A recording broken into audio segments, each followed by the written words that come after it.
The void between stars had never felt so small. Admiral Logan stood at the panoramic viewport of the USCS Aegis, Earth's flagship and the last command vessel of humanity's battered fleet. Around him, 12,000 warships formed a perfect sphere, not his ships. Theirs. The Galactic Empire's armada stretched across the sensor grid like a second night sky, each vessel a star that had come to kill rather than illuminate. "They're hailing us again, Admiral," said Lieutenant Priya, her voice carefully neutral. Soldiers learned that tone when they didn't want their commanding officer to see their fear. Logan clasped his hands behind his back. He was 53 years old, silver-haired, with the kind of jaw that had been described in recruits' letters home as the jaw of a man who hasn't lost yet.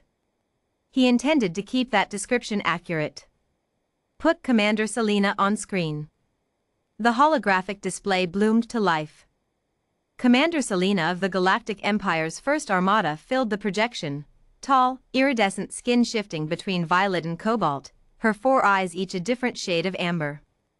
She was magnificent the way a supernova was magnificent, beautiful only because you hadn't yet understood you were already inside it.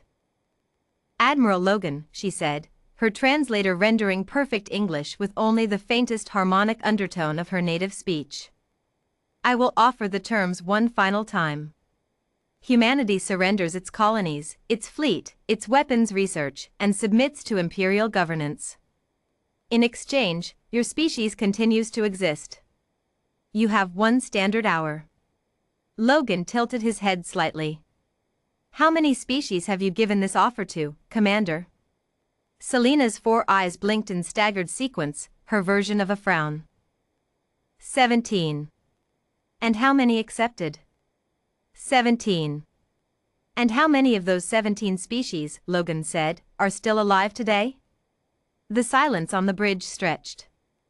Selena's expression shifted into something that might have been, on a human face, the first flicker of uncertainty. "You are stalling," she said. "I'm educating," Logan replied. "There's a difference. We've studied the Empire's history, Commander. The Velhari accepted your terms. Gone in 40 years, worked to extinction. The Drovani accepted. Their homeworld is now a mining operation. Your terms aren't mercy. They're a slow sentence. Humanity doesn't do slow sentences." Selena leaned forward. "Then humanity does extinction." "No," Logan said, and for the first time, he smiled. "Humanity does options." He cut the channel.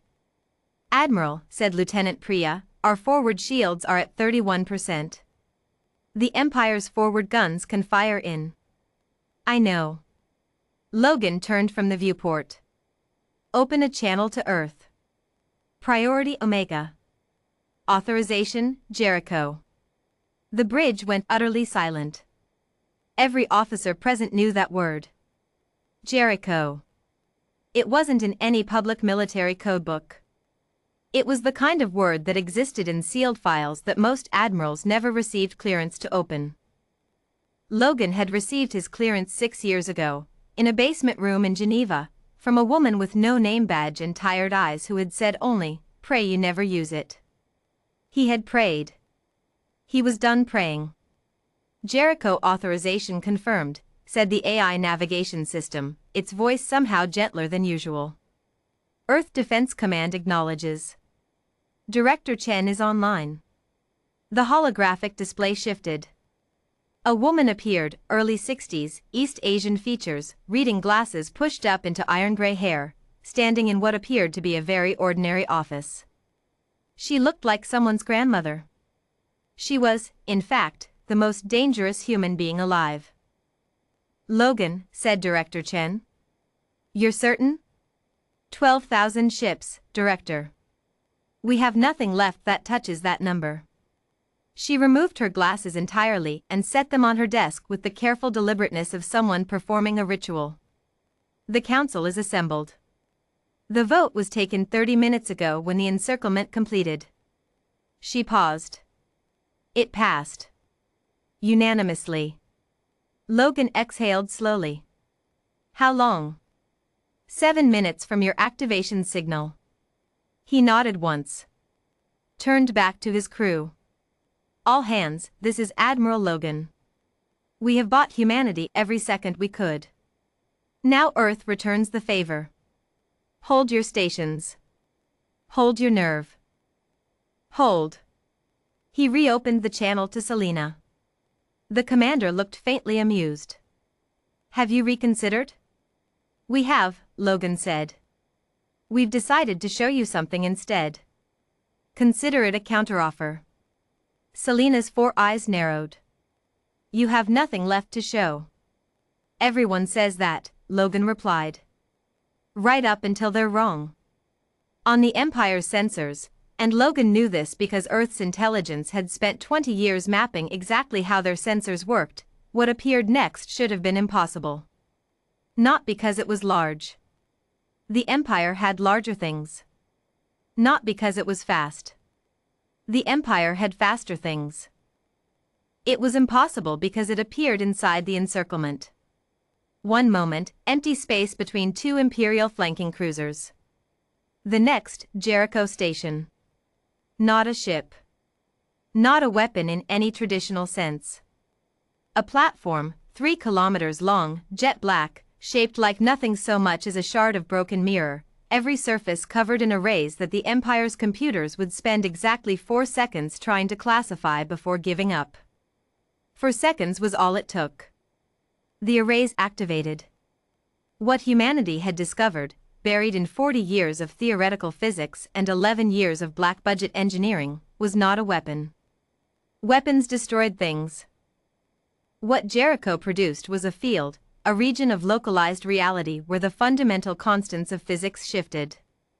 Specifically, where the strong nuclear force, the invisible glue holding every atomic nucleus together, became approximately 40% less effective. In practical terms, this meant that every power core, every reactor, every energy system operating within the field experienced immediate, uncontrolled, catastrophic failure. Not an explosion. Worse. Silence. 212 Imperial warships in the inner encirclement simply stopped. Not destroyed. Not burning. Stopped, dark, dead, drifting, their crews alive and confused and completely without power. Life support on emergency chemical reserves. Guns inert. Drives cold. 212 ships. In 11 seconds. Selena's feed went to static for a moment, then returned. For the first time, her composure had cracked. All 4 eyes were wide, and Logan could see the amber irises contracting rapidly, her species equivalent of a racing pulse. What? She started. Jericho, Logan said simply. We've had it for 6 years. We didn't use it on the border skirmishes because we didn't want you to know it existed. We needed you to commit your entire armada first. Needed you to encircle us, Commander, because the field is a sphere. He let that land. You built us the perfect target formation. The silence this time was not strategic.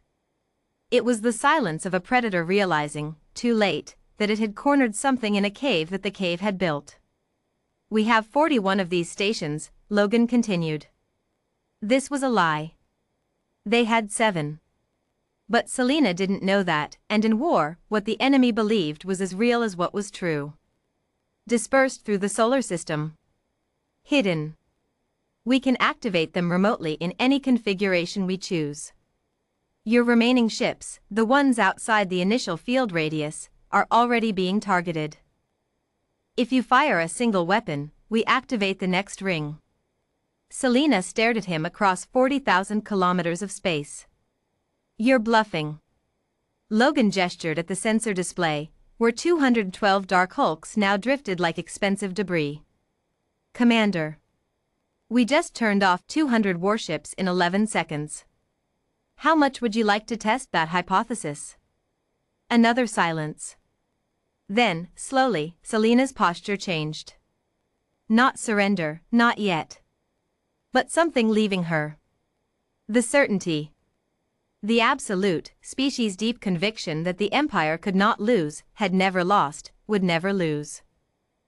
That look was leaving her face the way tide leaves a shore, gradually, inevitably, with no possibility of being called back. "What are your terms?" she said. Logan's jaw didn't quite smile. "Close. Humanitarian. We're good at those." 3 weeks later, the first Imperial withdrawal began. The negotiated terms, full retreat from 7 contested human colony systems, reparations, and a mutual non-aggression framework, were signed aboard Jericho Station, which Selena had specifically requested as the venue. Later, she would admit to her own historians that she had wanted to stand inside it. To understand it. She stood in its central array chamber for a long time, surrounded by the quiet hum of physics being very carefully managed. "You built this," she said to Director Chen, who had flown up for the signing, "and then you waited. You let us push you back. Let us encircle you." "Yes," said Chen. "Why didn't you use it sooner? You could have ended the war at any point." Chen considered the question with the genuine seriousness it deserved. "Because we needed you to believe you'd won," she said.